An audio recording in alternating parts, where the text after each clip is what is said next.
North Carolina's Lieutenant Governor, Dan Forest, is joining us now from Raleigh, where it looks like they may get 6 to 8 inches of rain over the next weekend or so. How's the state holding up, the Outer Banks and beyond? Well, we're just starting to see the beginnings of the storm, really, Shep. I mean, this is the great challenge that we face in North Carolina. We've been tracking this storm for a week, and it started out as a Category 4. It had been for a long time, and people thought it may be a 5. And now that it's a 2, and we're still about a half a day away from landfall, people are taking it a little bit too lightly. But as you just mentioned, storm surge is the big problem, and then we're talking about flooding later for the next couple days.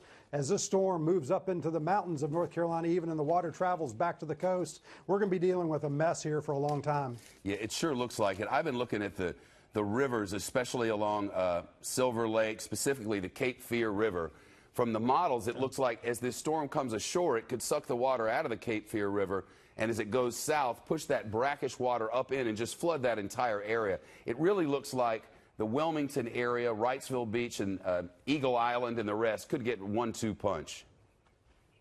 Yeah, I think all the barrier islands are going to get a 1-2 punch out there. This thing's going to slow down as it comes ashore. It's really going to do a lot of damage to those barrier islands all the way up to the Outer Banks, all the way down to Charleston perhaps as well. I mean, there's nobody in the Carolinas is immune to this. There's really not a citizen in any part of our state. You mentioned this storm is the size of both of our states combined. And so you're really going to see some serious flooding or some serious rainfall, up to 40 inches predicted. That's by far a record in North Carolina. And these low-lying areas, these rivers, these water tributaries, the water will be taken up upstream inland, and then it's going to come from inland back downstream again, and this is going to be quite a problem.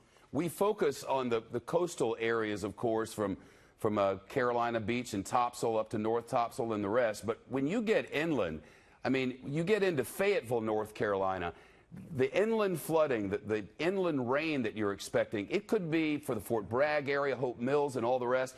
It could be a serious, serious rain event there.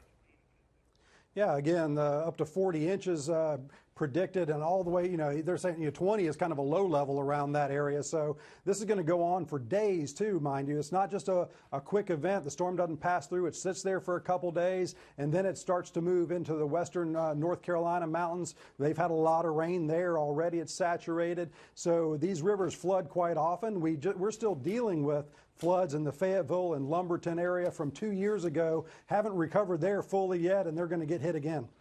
Mr. Lieutenant Governor, it's mighty good of you to be here. All the best to you and yours across the Carolinas. Thank you, Shep.